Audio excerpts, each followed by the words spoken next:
Hello नमस्ते friends, welcome back to my channel. आज मैं आपके साथ एक स्टोरी शेयर कर रही हूँ। उम्मीद करती हूँ आपको वो पसंद आएगी। Please subscribe my channel. मेरे तैयार होने से पहले मेरा नाश्ता तैयार हो जाना चाहिए। शादी के 25 साल बाद भी मुझे क्यों बार बार एक ही बात बतानी पड़ती है लता। तुम तो आराम से घर पर रहोगी, मुझे पर काम पर जाना पड़ता है। तुम हो कि हमेशा बेवकूफ़ों जैसी हरकत करती हो। अगर तुम यह जानबूझकर करती हो तो याद रखना, मुझसे बुरा कोई नहीं होगा। आज भी प्रशांत का पारा चढ़ा हुआ था। इन कटु शब्दों में अपना गुस्सा उतारते हुए, गीला तौलिया कुर्सी पे फेंकते हुए प्रशांत गुस्से से लता की तरफ देखने लगा। लता के लिए प्रशांत का यह गुस्सा बेवजह का गुस्सा कोई नई बात नहीं थी। वह महीने में 3-4 बार ऐसे ही लता पर बरस पड़ता था। पहले पहले लता उसका विरोध किया करती थी, लेकिन जब कई सालों तक प्रशांत में कोई बदलाव नहीं दिखा तो लता ने खुद को ही बदल दिया। अब प्रशांत के गुस्से से कुछ भी कहने से लता को कोई फर्क नहीं पड़ता था। प्रशांत की हर बात को चुपचाप सिर नीचे झुकाए सुन लेती थी।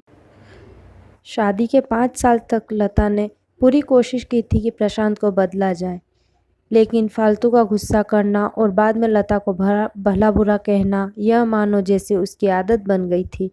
कोई भी वाद विवाद होता तो प्रशांत सीधा लता को बोल देता, अगर मैं तुम्हें अच्छा नहीं लगता तो क्यों नहीं चली जाती अपने मायके, क्यों रहती हो मेरे साथ। इतना सब कुछ होने के बावजूद लता प्रशांत के साथ रहती थी, क्योंकि उसे अपनी बेटी की फिक्र थी। और वह जाती भी तो कहाँ, अपने बूढ़े हो चुके माँ बाप को इस उम्र में परेशान करना वह नहीं चाहती थी।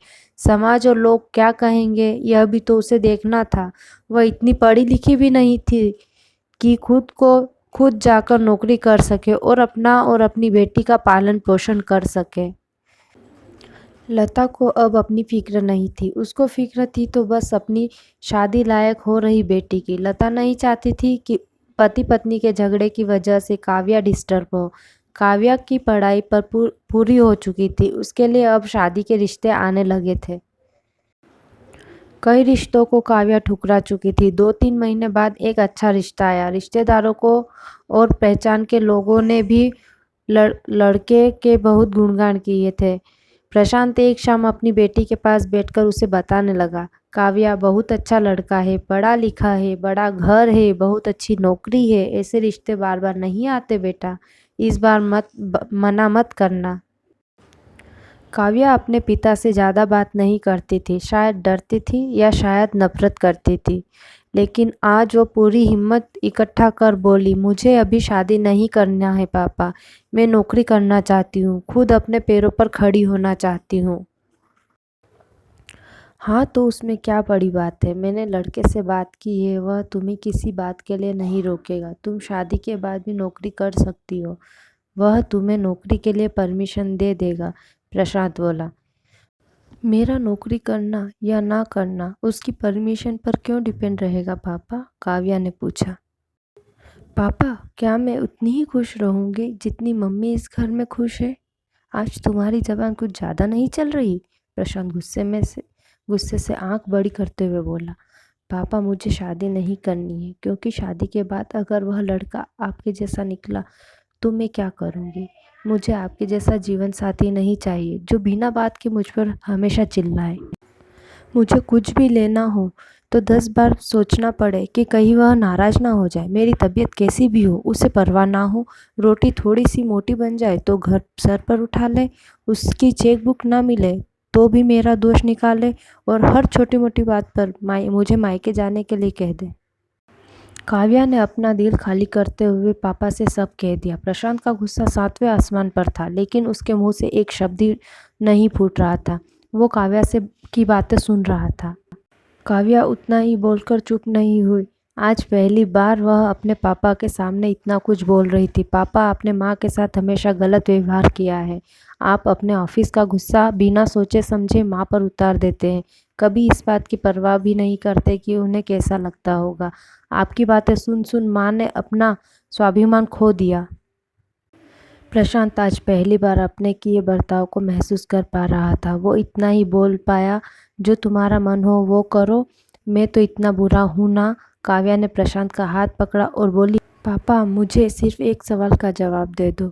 क्या आप चाहोगे कि मेरा पति आपके जैसा हो? अगर आपका जवाब हाँ है तो कर दीजिए मेरा रिश्ता आज ही, और ना है तो मुझे आत्मनिर्भर बनने दीजिए। प्रशांत कुछ भी न बोल पाया और वहाँ से चुपचाप बाहर चला गया। आज उसे लता के सामने जाने में शर्म आ रही थी। चलते चलते उसकी आंखों से आंसू बह रहे थे। प्रशांत ने आज से अपने आप को बदलने का निश्चय किया। अगले दिन से लता अपने पति में काफ़ी बदलाव देखा।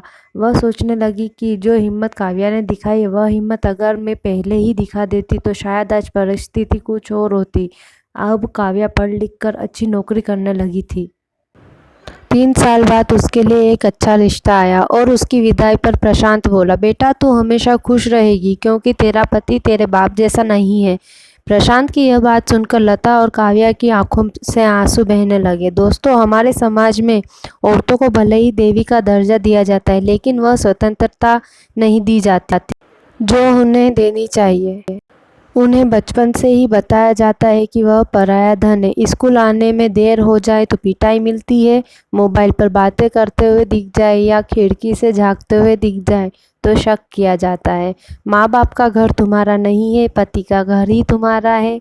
जीवन भर यह बातें बताकर उन्हें ससुराल में भेज दिया जाता है और एक दिन किसी छोटे मोटे झगड़े में ससुराल वालों से यह सुनने मिलता है कि इस घर को छोड़ दो और मायके चली जाओ। अब आप ही बताओ दोस्तों, ऐसी स्त्रियों का सच्चा घर कौन सा? आखिरकार वह किस घर को अपना कहे?